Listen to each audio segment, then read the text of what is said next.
Driver, গাড়ি বের করো। হ্যাঁ ম্যাম। 1 মিনিট। তুমি কে? আসলে ম্যাম, আপনার যে ড্রাইভার উনি আমার বাবা। ওনার শরীরটা খুব খারাপ, তো ওই জন্যই আমি এসেছি। পরেশ আঙ্কেলের শরীর খারাপ? কেমন আছেন এখন উনি? এখন একটু ঠিক আছে ম্যাম। আসলে ঠান্ডা লেগেছে তো, কয়েকদিনের মধ্যে ঠিক হয়ে যাবে। পরেশ আঙ্কেলের যে শরীর খারাপ সেটা আমাকে কল করে বলতে পারতেন, তাহলে আমি একাই চলে যেতাম। শুধু শুধু আপনি কেন আসলেন? আসলে বাবা বলছিলেন আজকে নাকি আপনার একটা ইম্পর্টেন্ট মিটিং আছে, তাই ওনার জায়গায় আমি চলে আসলাম যাতে আপনার লেট না হয়ে যায়। ওকে। আচ্ছা, তোমার নাম কি? ম্যাম, আমার নাম রাহুল।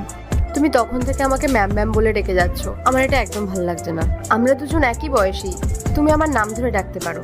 আমার নাম মেঘা। আচ্ছা ঠিক আছে। চলো এবার যাওয়া যাক। হ্যাঁ আসুন। ম্যাডাম, স্যার আপনাকে ভিতরে ডাকছে। May I come in sir? Yes, come in.